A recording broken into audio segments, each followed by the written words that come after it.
Have been targeted by Iran as the conflict enters its 8th day.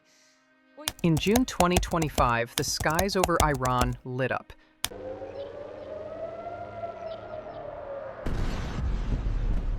Israel launched Operation Rising Lion, a series of devastating airstrikes against Iran's most sensitive nuclear sites.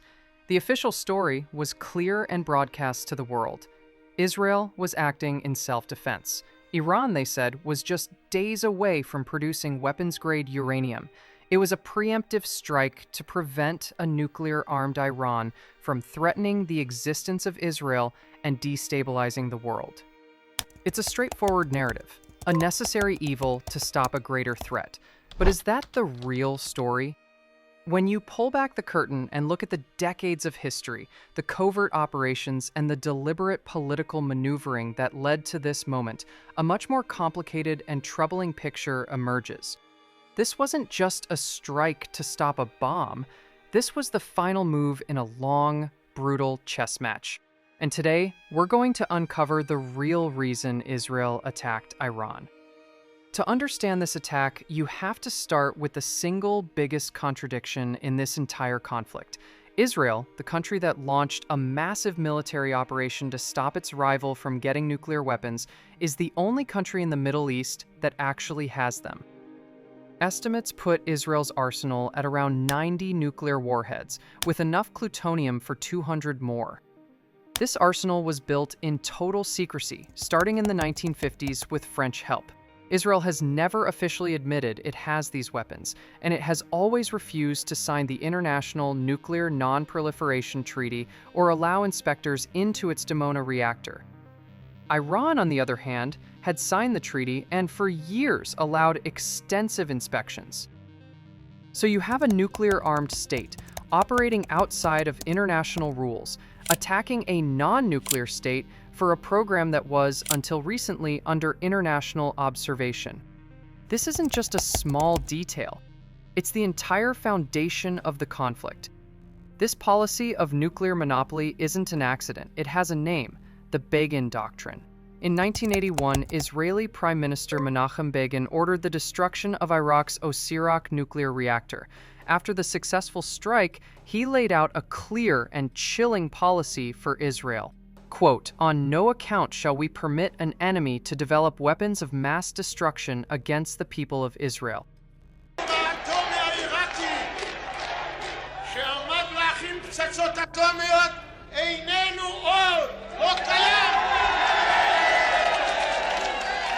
He went further, calling the attack a precedent for every future government in Israel. End quote. What this doctrine established was a formal policy of preemptive war. It declared that Israel would use military force to ensure it remained the region's sole nuclear power. The 2025 attack on Iran wasn't a new strategy. It was the Begin Doctrine playing out, just as promised. Operation Rising Lion didn't come out of nowhere. It was the climax of a long, brutal shadow war fought for over a decade in the dark. First came the cyber warfare. In 2010, the world learned about Stuxnet, arguably the most sophisticated cyber weapon ever created. Developed jointly by the United States and Israel, this malware didn't just steal data.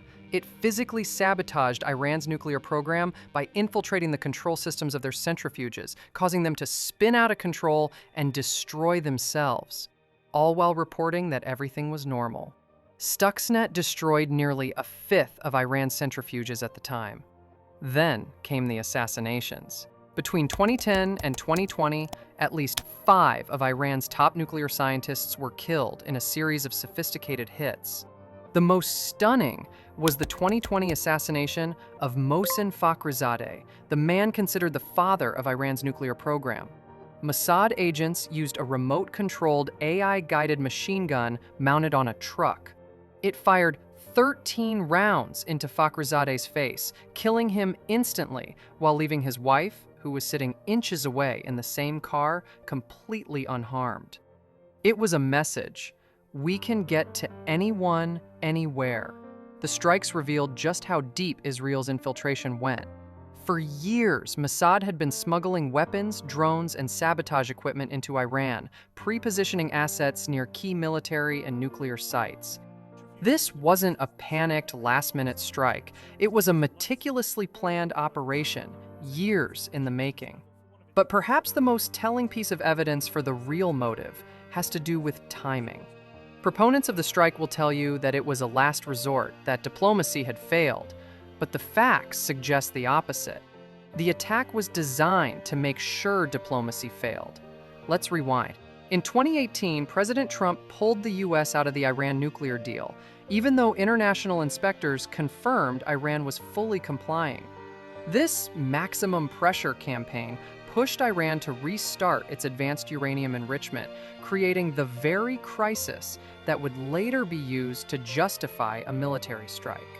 Fast forward to June 2025, the US and Iran were scheduled to hold a new round of nuclear negotiations in Oman. According to officials, a breakthrough was believed to be possible. But just days before those talks were set to begin, Israel launched Operation Rising Lion. The timing wasn't a coincidence. It was a deliberate sabotage of the diplomatic process. Israel didn't attack because peace talks failed. It attacked to prevent them from ever succeeding. So when you put it all together, what was the real reason for the attack? The official story is about stopping a single nuclear program, but the reality is about enforcing a decades-old doctrine of nuclear monopoly. It wasn't a defensive reaction to an imminent threat.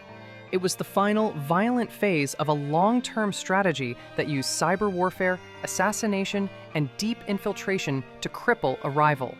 And it was timed perfectly to kill any chance of a diplomatic solution that might have allowed Iran to maintain even a peaceful nuclear program, which Israel has viewed as an unacceptable risk for decades. This was never just about non-proliferation. It was about power. It was about ensuring that in the most volatile region on Earth, only one nation holds the ultimate weapon, and it leaves the world with a deeply unsettling precedent for the 21st century.